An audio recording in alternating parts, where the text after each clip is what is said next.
One organization answers directly to Israel's prime minister. The other operated cells from Valencia to Southeast Asia. That mismatch is the paradox.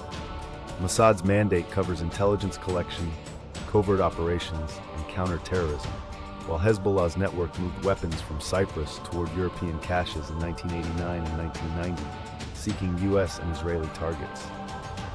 This was not a border contest. It was a distributed collection problem, with Lebanon firmly at its center. Lebanese operational identity, Filipino and Chilean law enforcement documentation, the records point in opposite directions only at first glance. Researchers assessing Hezbollah's activities concluded it possessed global reach, a judgment shared by Israeli, Arab, American, Asian, and European intelligence professionals. The evidentiary chain ran through interviews and documentary material rather than one dramatic intercept, forcing analysts to treat scattered cases as a single collection architecture. This reality meant the footprint far exceeded the story told by geography. The network reached east before many observers treated Hezbollah as more than a Lebanese force.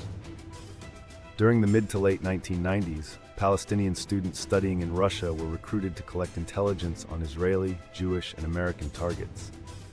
In Southeast Asia, operatives surveyed synagogues in Manila and Singapore, an El Al office in Bangkok, arriving ships and maritime traffic through the Malacca Straits.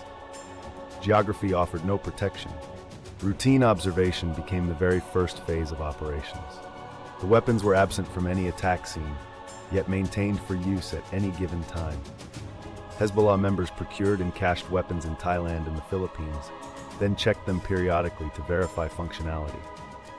That maintenance cycle converted storage into latent operational capability, forcing counterintelligence to detect not an attack, but its sustainment signature. This routine inspection was a small, dryly stated requirement. Yet an entire clandestine contingency sat entirely behind it. Across the Blue Line, Israel watched for 6 years after the IDF withdrew from its southern Lebanon security zone. Mossad, Shin Bet conducted surveillance while Hezbollah received sophisticated arms from Iran through Syria. Observation posts also saw fortifications rising along the border. Yet Israeli forces were surprised by the scale and sophistication of Hezbollah bunkers and tunnels in 2006. Collection had existed, but assessment had not closed the gap. A scenario deemed highly unlikely, yet operationally real. The 2006 war produced a hardened version. Israel possessed extensive location information, yet encountered bunker systems more extensive than expected. After failing to defeat Hezbollah and withdrawing from Lebanon, Israel shifted its posture. Direct confrontation gave way to long-duration infiltration, signals intelligence, and human intelligence. Systems processed large data sets through voice and image recognition, while field sources supplied ground truth. The objective was no longer merely finding a launch site. It was mapping the entire organization that built it. As Hezbollah rebuilt, Mossad reportedly expanded a human source network inside the organization. People in Lebanon were recruited to help build secret facilities, then fed information about hideouts and assisted monitoring them. Other sources reportedly planted listening devices inside bunkers.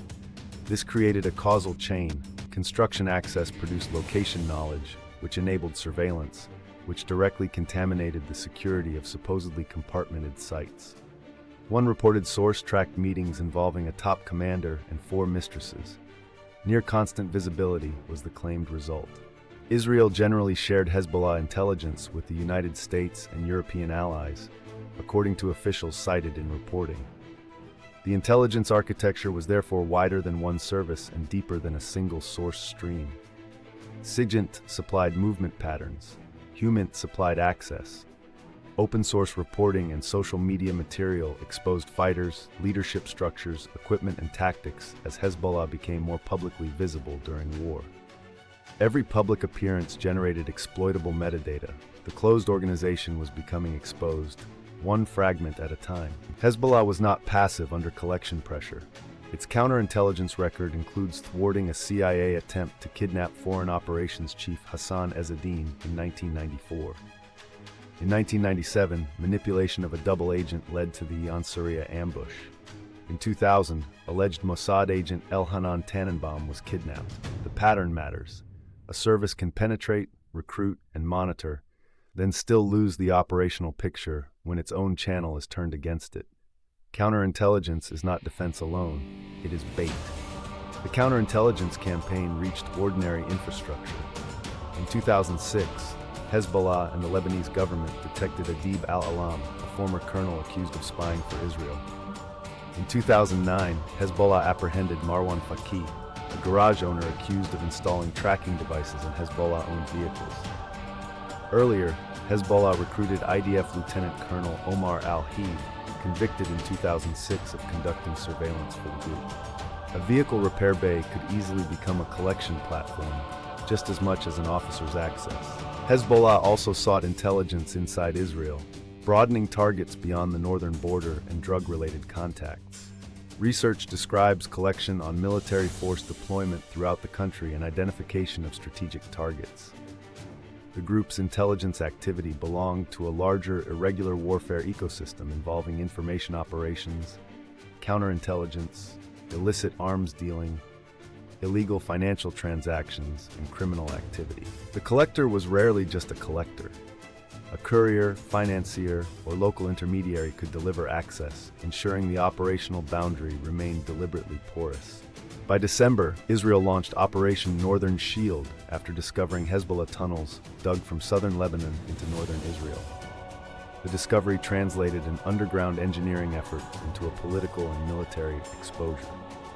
That same timeline records Mossad assistance in foiling a plot against Jewish targets in Argentina, with 3 men arrested.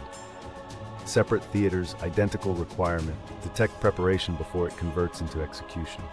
Tunnels, target surveillance, arms caches, and financial channels each conceal intent differently, but the common vulnerability is the preparatory signature. An almost untappable receiver became the delivery route for an internal compromise.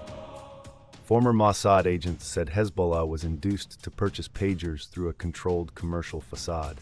Advertising films, brochures, and an internet presence were built to simulate an ordinary supplier. The device's limited function was the selling point, lowering suspicion of surveillance capability. It seemed highly unlikely that a security-minded organization would select equipment precisely because it appeared too simple to exploit, a complete operational inversion. Operational testing focused on behavior, not only mechanics. Mossad tested ringtones urgent enough to compel a recipient to pull the pager from a pocket. It also tested response time. The reported average was 7 seconds. The design logic was brutally narrow. A device had to be trusted, carried, heard, handled, then triggered at the moment of maximum proximity. Technical compromise became a matter of human factors engineering. The recipient's reflex completed the final circuit, making 7 seconds the decisive parameter. The reported trigger came when Mossad feared Hezbollah had begun to suspect the operation. Thousands of pagers and, separately, walkie-talkies became weapons already distributed through the target organization. Israel has not formally commented on responsibility, though expert consensus cited by reporting attributed the coordinated device blasts to Mossad. The immediate result was catastrophic: 37 people killed and about 3,000 injured, according to reporting. A communications security measure had been completely converted into a mass casualty vulnerability. The operation's logic extended beyond immediate fatalities. A former Mossad agent described wounded operatives as requiring hospital care, money, effort, and long-term support. Survivors without hands or eyes became visible evidence of vulnerability. That framing was dry, almost administrative, yet it exposed the strategic purpose: degrade personnel, overload care systems, and broadcast penetration across Lebanon. The pager was never just an explosive package. It was a counterintelligence indictment delivered through a trusted personal object. The deeper failure may have been analytical. Up to his death, Hassan Nasrallah reportedly believed Israeli leaders did not want a full-scale war and may have presumed his bunker was safe because Israel either would not escalate or did not know its location. Both assumptions proved wrong. Hezbollah had spent years studying Israeli decision-making and operational conduct. Yet it missed evidence that Israel's leadership had changed after October 7th and accepted greater escalation risk. Deterrence had ultimately become stale intelligence. Mossad's claimed penetration did not erase Hezbollah's global reach. counterintelligence capacity, or ability to recruit beyond Lebanon. Hezbollah's countermeasures did not prevent long-term human access, signals collection, tunnel discovery, or the compromised pager supply chain. That is the paradox.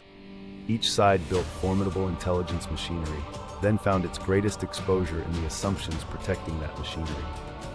One side trusted concealment, the other trusted deterrence, and both trusted incomplete pictures. In intelligence warfare, confidence itself can be the challenge.